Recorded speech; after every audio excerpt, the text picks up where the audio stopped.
Welcome to the EdTech Unpacked podcast, where we inspire and equip educators to create meaningful learning experiences, highlighting the thoughtful approach to the integration of technology as we teach and transform the lives of our students. We are so glad that you're joining us today. We are going to be getting into kind of Aaron and I are a little nervous about this topic, but we're excited. It is Creative Commons and copyright and public domain, and even some AI generated stuff in there. Glad you're here to hear it. My name is Aaron Long. I work at Burton Adventist Academy in Arlington, Texas, where I've been teaching for over a decade and now work in the area of development and advancement. I'm a proud graduate of Southwestern Adventist University, and I have a bachelor's degree in religious education and a minor in psychology. I received my master's in instructional design and technology from Walden University in 2017.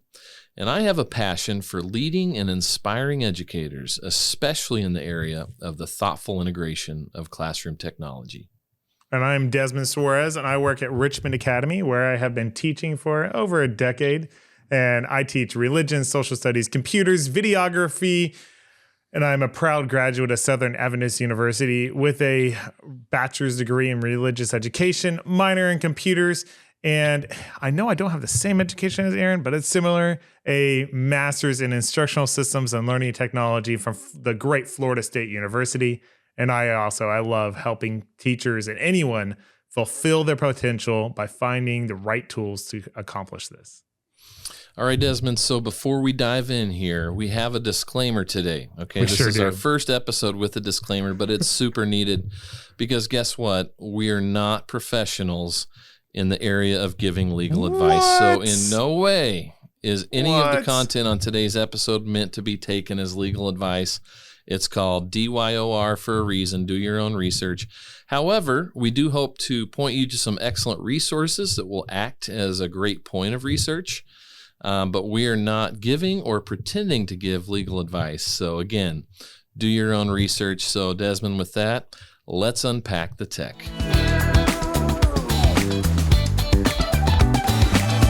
Let's do it. And yes, for sure, do your own research.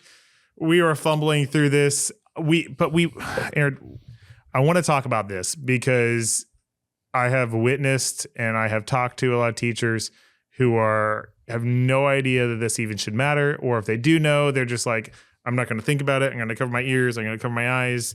I'm just going to teach. I'm going to do my thing. And copyright, though, is, I think, well, it's the law, but I also beyond it being the law, I think it's important. It's valuable as creators. We're creating content.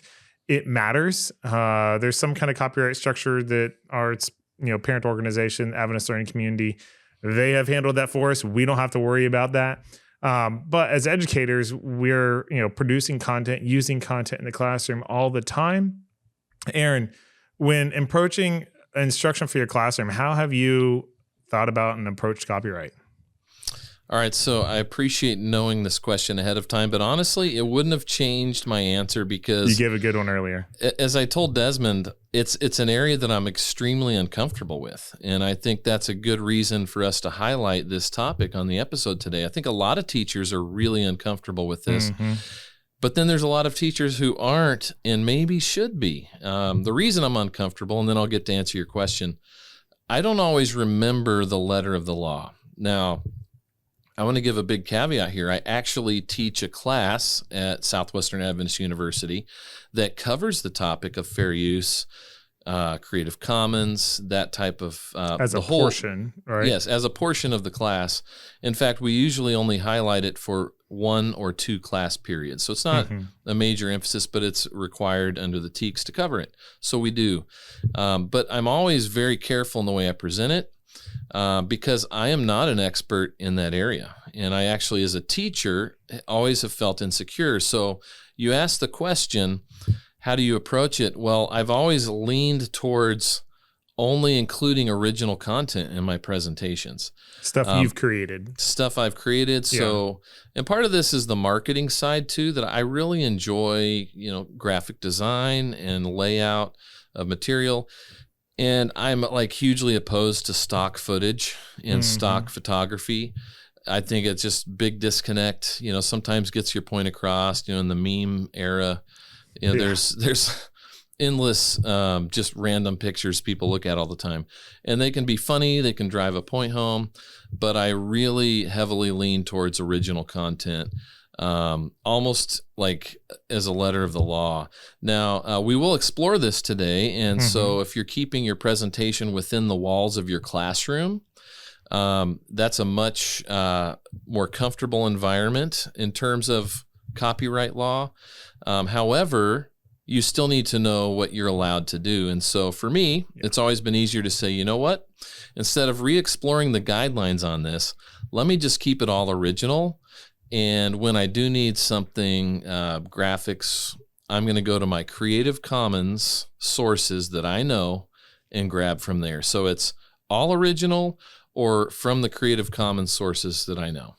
So that's what it is. And that's where we're going to end the episode. You have to make all your content yourself. Sorry if you're not a creative. Sorry if you can't take a picture. No, that's not it. That's not it. I'm impressed that you can do that. And I try to do that where I can as well. I like creating stuff, don't always have the time to do it. And I'm sure a lot of our teachers can relate to that. And I've done some research and I tried to, there's so many sources out there and it's scary. We're going to talk about several sources. And we'll include them in the show notes. Please go read them yourself. But I tried to stay to .gov sites, right? So they're from the government because this is a legal, situation. And so I want to read a little. I don't like to read quotes on a podcast, especially longer ones. But I think that really is the best way to explain some of this stuff. So from the article, copyright.gov/what-is-copyright, don't worry, show notes. It says, who is a copyright owner? Everyone is a copyright owner. Once you created an original work and fix it, in other words, like put it somewhere, like taking a photograph, writing a poem or blog, or recording a new song, you are the author and the owner. And I think for a long time, I had thought that you have to register the copyright. We see the little register, copyright thing. We see things registered, and you can register your stuff with the U.S. government. But once you create something, you own the copyright. So it's kind of cool that, you have copyrighted material if you've created anything. You take a picture on your phone, it's copyrighted by you. And so you're the owner or whoever, produces it. It goes on to say in a different section, and there's a bunch of examples. I removed some of the examples for brevity's sake because it just had a lot. So this is near perfect quote, but it says U.S. copyright law provides copyright owners with the following exclusive rights. So the people who own the rights, right, can reproduce the work, prepare derivative works based upon the work, distribute copies to the public by sale or other transfer of ownership, perform the work publicly, so like a play or a concert, display the work publicly. Copyright also provides the owner of copyright the right to authorize others to exercise these exclusive rights subject to certain statutory limitations. Statutory limitations. Thank you. And so we can, so I hope that helps to understand the copyright part. And this episode is not going to all be just me reading quotes and giving you legal stuff because that is boring me just thinking about it and also give me a headache. And so that's kind of scary. And I think that's why a lot of teachers don't want to think about it. And they're just like, I'm just going to do what I need to do because I'm a teacher and I need to teach. I need to do my job. Or you kind of go on the extreme side of like, well, I'm not going to use anyone's material because I don't want to get in trouble with the law. Well, in all fairness, too, so I'm a math teacher by trade. I love math. I love teaching math. It's really an area that, as math teachers, we create our own content live every day right in front of the students as we write our own examples and solve those problems. Yeah.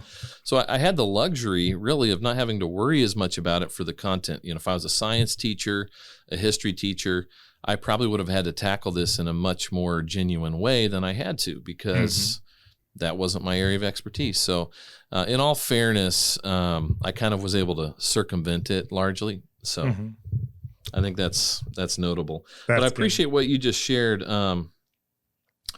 It's kind of recapping for me the fact that we're all copyright owners. You create a work, it is cool, and it's neat to think of it that way. Beyond that, I think we're going to kind of skirt this issue and then jump into how to not worry about it, because I do think that the heart of this is there's a lot of things to worry about if you are using someone else's works. There's guidelines. So we're going to we'll mention it now and maybe again later. There's an excellent document that we're going to share in the show notes on copyright guidelines. So this is not the law. This is an interpretation of law in terms of guidelines for teachers. You've probably seen it. If we can show that image now, what you're looking at on the screen is put together here by Tech Learning, or it's published through techlearning.com. It's also available widely on many other sources because they have created this resource to be broadly distributed. Was talking to our registrar just a bit ago, and she said, I've seen this in almost every copy room I've ever been in because it's that widely distributed. It's an excellent summary of guidelines. Again, not necessarily the letter of the law, but people's interpretation of how to avoid getting in trouble with the law. It's that line you draw to say, I'm going to make sure I'm not going to cross over into the breaking of the law. Exactly. And so I bring this up in this context to say, if you actually go through this document, which I would encourage you to do at least one time to understand what the guidelines that have been drafted are. Again, they're not the law. They're guidelines to keep you from getting in trouble with the law. But once you go through this, you say, man, I'd sure love to not have to worry about this too much. And so how can I do that? That's really the heart and soul of this episode, is how can I avoid having to worry about the letter of the law and have sources of content that allow me to do that. And let me give a high level. This is one paragraph that summarizes a lot of the exemptions. So there's details to this, but I've heard a similar thing several places from the libraryofcongress.gov or loc.gov guidelines, copyright for librarians and schools. They have a quote, and we'll again link for this to this article. Man, just articles we're linking to. Man, rough stuff. It'll get better. Exemptions for certain performances and displays specifically permits certain classroom activities in addition to what is permissible through other exemptions. So pause. In other words, like you have the standard copyright, but teachers get more and students. Okay.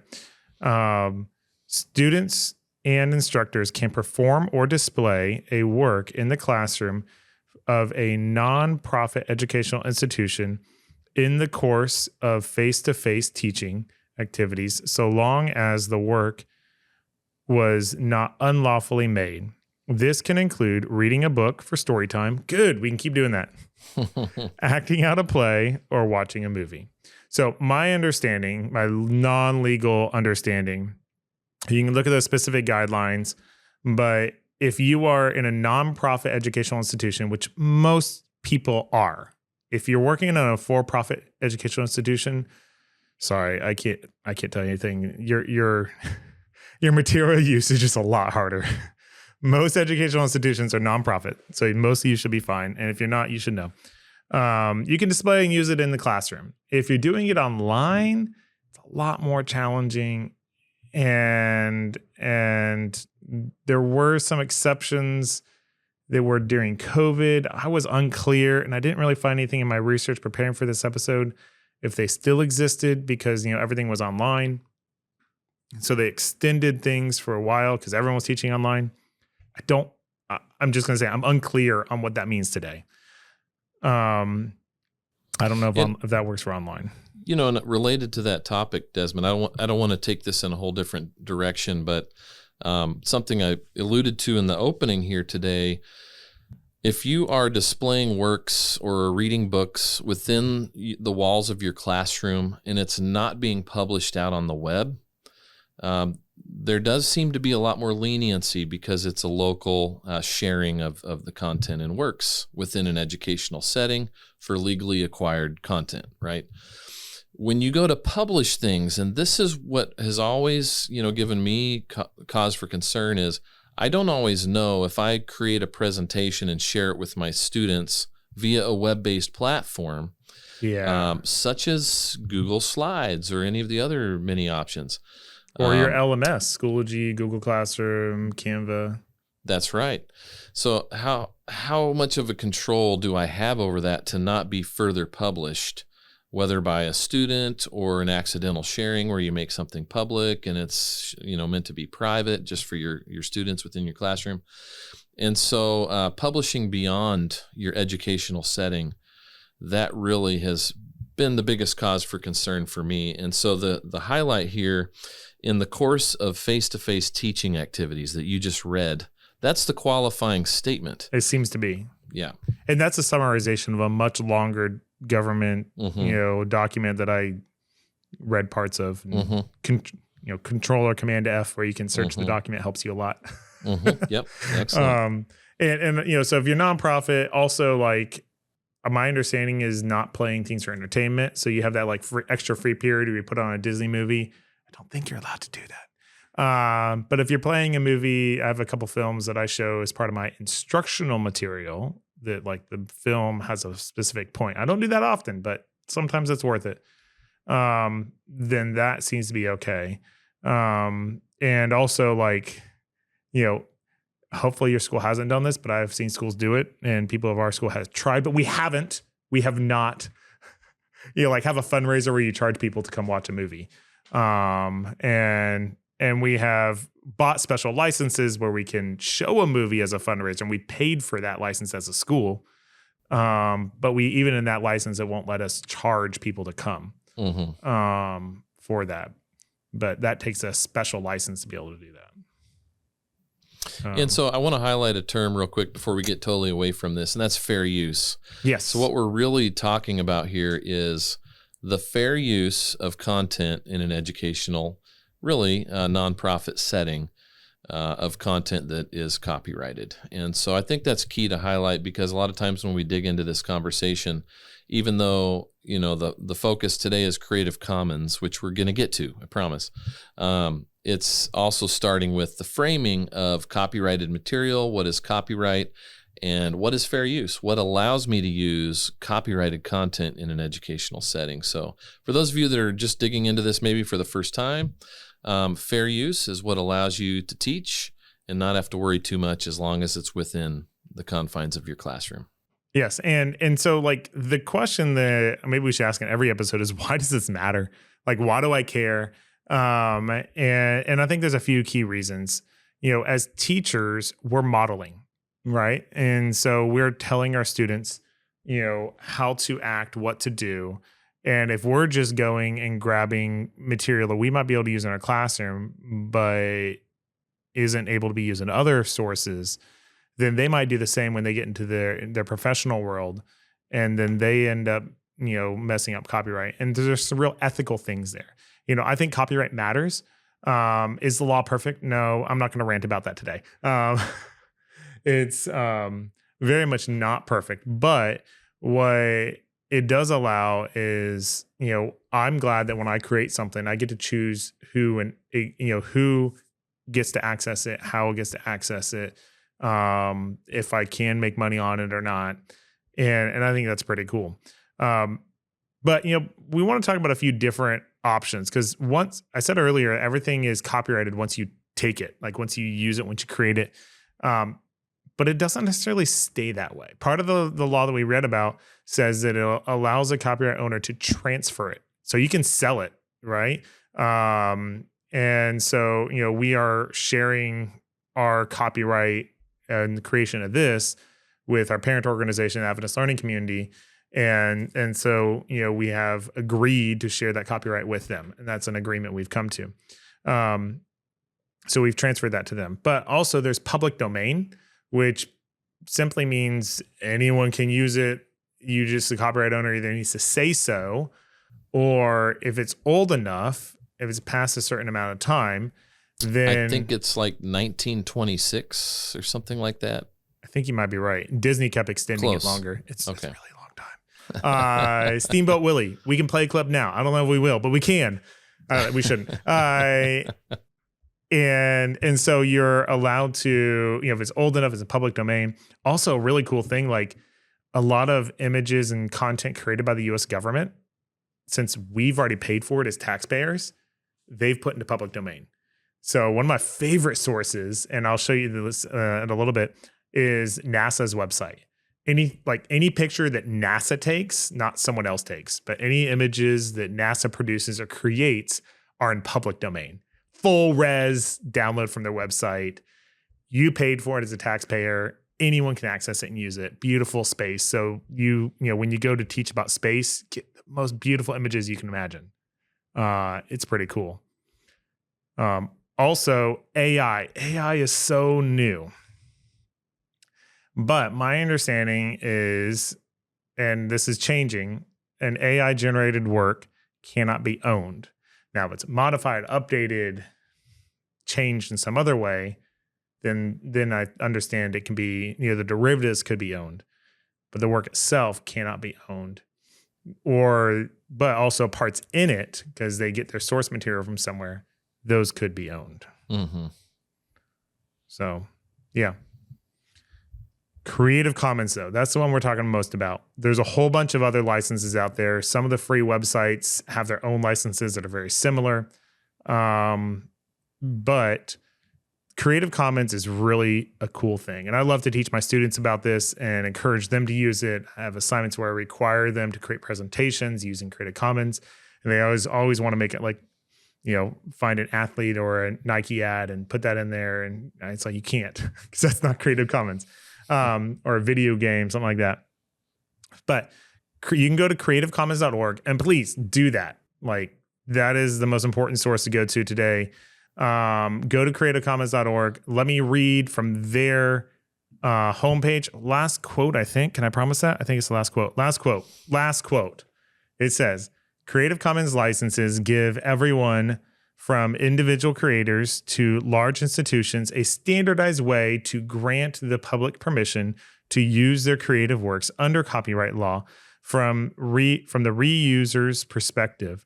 The perspective of Creative Commons license on a copyrighted work answers the question, what can I do with this work?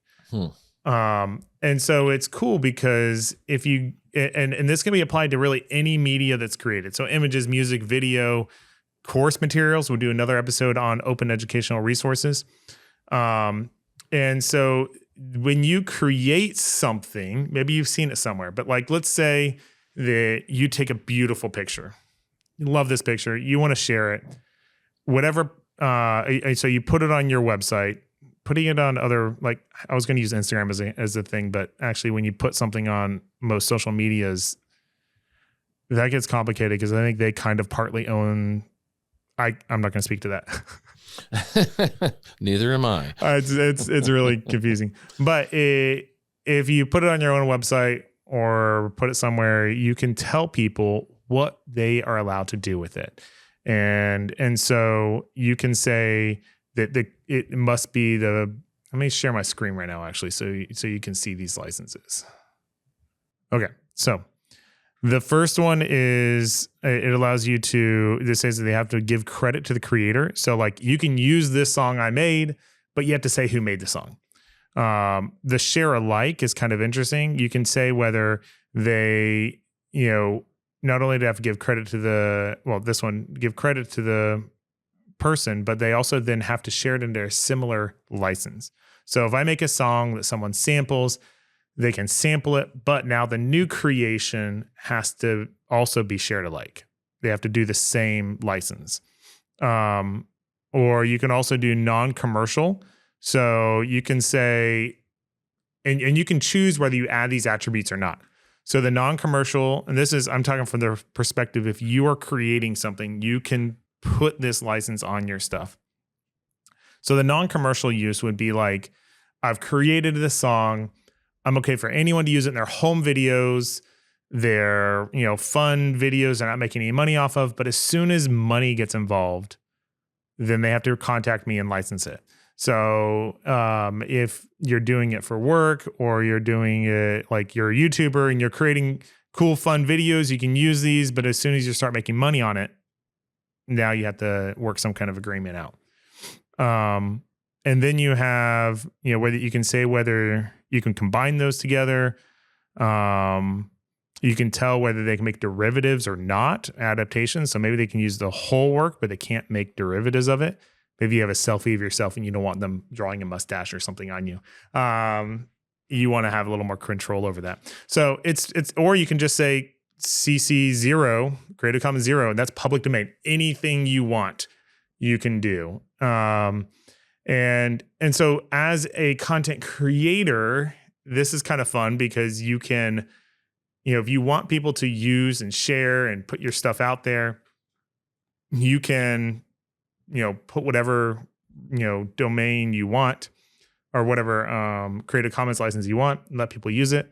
I've listened to some podcasts, shout out Daily Tech News Show, who they regularly remind people that their stuff is under Creative Commons and feel free to distribute however you want. And I think it's share alike, but you can check their website for that. So I think that's pretty cool. What do you think, Aaron? You've covered a lot of ground there, and I'm just taking this in. I really appreciate the overview of Creative Commons, digging into each of those license types that you're extending. I think that's really valuable. Not just from a contributor standpoint, but from obviously the usage standpoint, because when you go to look for content, understanding the different usage requirements is really key, because there's sources we're going to get to here in a minute to find content within the Creative Commons world, but there's a lot of different license types, as we just saw. Mm-hmm. And so that was key. I really appreciate the time you took to go through that. And as you're using it in your classroom, like most of those are going to be perfectly fine. Mm-hmm. Right. So if it's Creative Commons, for the most part, you should be fine. But again, distinguishing between in the classroom and web-based content that might get out, you do need to know what your permissions are. Or if you're freelancing or creating something for Teachers Pay Teachers. That's big, isn't it? I don't want Teachers Pay Teachers. I've understand has a lot of copyright violations on it. Then, and maybe I shouldn't say that. I'm not accusing Teachers Pay Teachers of anything. I'm saying the rumors I've heard. Rumors, yeah, there we go. Rumors. All right. I'm not a user, so I have very little evidence. Man, I stuck my foot in my mouth. Editor. But Aaron, what are some key places that you can find Creative Commons material? Yeah, that's a great question. There's obviously tons of sources, and we're only going to touch on a few of them here. I'll share a few that we think are really fantastic. I'm going to start with the one I use most. My favorite. And that would be the Google image search option. Oh, that one's actually, that's right up with my other one. Yes. Okay. I thought you were going to say the first one on the list. I like both of them so much. I skipped to my favorite. So Google image search, because it's so easy. Now, Desmond will have a different perspective on ease of use, maybe with the one we'll get to in a second. No, actually, I think this is, and actually, I usually use this one to find, tell it. Yeah, so Google image search. So it's the simplicity of it. We're not going to do a screen share of it. I'm just going to share with you. Well, I'll do it while you talk. Okay, awesome. You know why I didn't? I didn't want to accidentally share images on the initial search as a screen share that are not permitted to be shared. You see where my paranoia comes in? But we'll just talk through this for a second here. When you do any type of search at all, it's one click over. Your default is to the all search, and you're clicking one to the right to go to the image search. From within images, you're simply going to click on tools.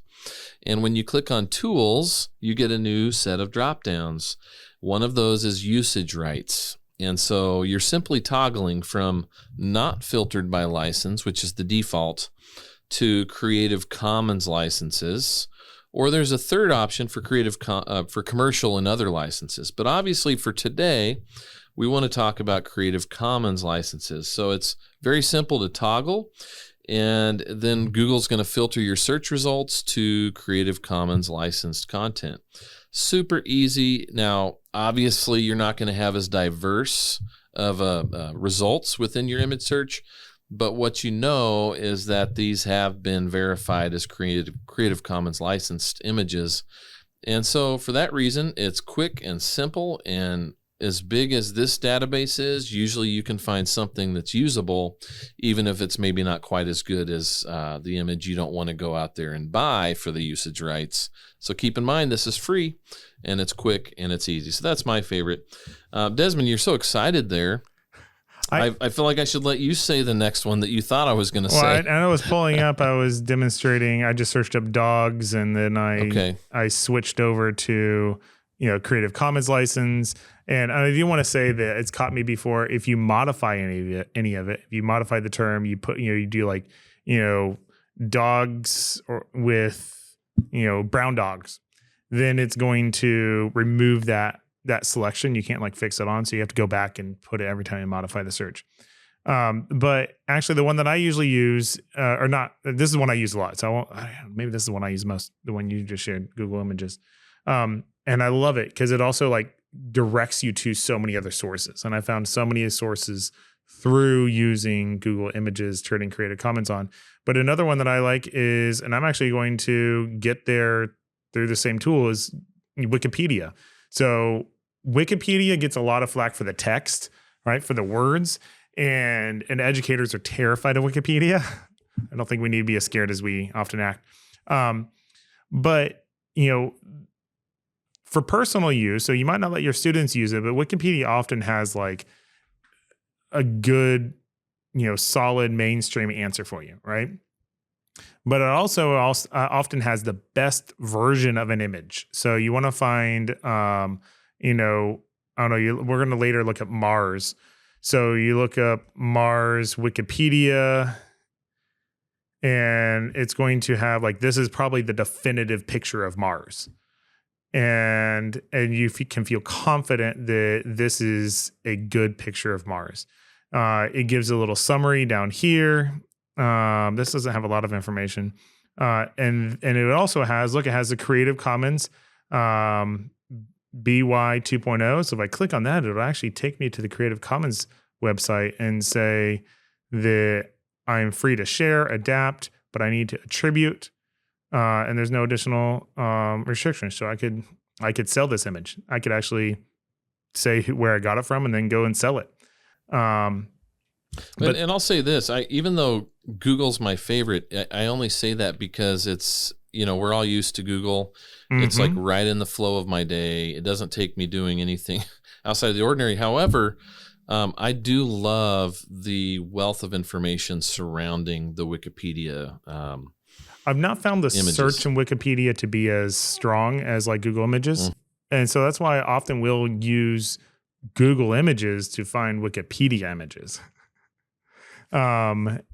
And so then I can go and I can download it and I can pick which size I want. I can even do full resolution, which is big. And a cool one is when it says attribution, I still don't always know how to do that right. Usually what I do is I will like put the title of whatever it is I'm creating and then a link to it. Maybe the user. Yeah, maybe the site and then the user who created it. But this has the attribution right here. So I can just copy that. And then I can paste it into my site. And so I think before we go through the rest of the list, I'm just going to show you the presentation I started creating. So this is a image that actually I think was also from Wikipedia. Yep. So I attributed, I copied that attribution, created it. So if I present this, I don't know how that's working on the share. I won't do that. Did you hear them? Did it show it as a presentation? All right. Yeah, because I'm sharing my screen. Okay. So PowerPoint has its own ideas on how I should share my screen. So I have a Creative Commons Wikipedia image here of Mars. And I even have a video that I found is on Wikipedia as well. It's like a flyover. Really cool. Downside is it was in a like WebM format. So I had to like change the format. That was annoying. PowerPoint didn't like that format. And then you can't hear it, but well, actually, maybe I can play it here. I found some Creative Commons music. They've just like some space music. I don't know how well this is showing up. It probably isn't because I can hear it. Yeah. Oh, you heard it? Okay. It's just some aura music. Sounds a little freaky. Yeah, it's a little creepy. I looked up like space music Creative Commons. No, that's good. And so you can see here that I have it was from SoundCloud. So I don't think not everything on SoundCloud is Creative Commons, but this one was very clear. It was Creative Commons. And then the video was from Wikipedia. And so you can use this material, and there's so much more. NASA's website, as I said earlier, is great for that. So I appreciate your passion for Wikipedia. Obviously, there's more, right? We're going to share a few more resources here. So Flickr, and I was an early Flickr user. I've strayed from it. I don't actually use it actively. So I'm not, I actually, for this episode, had to go back through it and take a look at how to find Creative Commons content. But I love that you included this one, Desmond, because it's actually super easy. Flickr has a search bar at the top, and I don't know if you want to do a screen share as I'm talking through this. I would, but there's probably I'm scared of what material might show on that one. Well, and let's pause real quick here and just maybe have that conversation before we go into Flickr. As we all know, as educators, most of these platforms don't have high quality filters built in that are school safe. And so you do need to know what's safe and what's not. And that comes down to testing. It also comes down to, in my mind, making sure you know from your IT director, if you're in a larger school setting, what filters are in place at the school level. And if there's guidance there as to safe sources for search, take that into account as you're putting this in front of students. So part of this is on the teacher side, wanting to know, sources I'm going to use in the classroom as I'm creating presentations. Part of it is putting resources in the hands of students and wanting to ensure that they're safe. And so make sure you have clarity on that. If you don't, ask a co-teacher, ask an administrator, make sure you know from your IT director, if you have one, what those resources are. Yeah, anytime that you're searching, and I just was remembering this now. I think I saw in a presentation one time that there was like school safe Creative Commons image searches or like sites. And if I can find it, I'll put it in the show notes, but not one I use regularly because I think it was limited on what it had in it. But that is a concern because even like Wikipedia, it has images of every topic that it surfaces, and Wikipedia has every topic, so you need to be aware of that. And all of the some of them have stronger filters than others.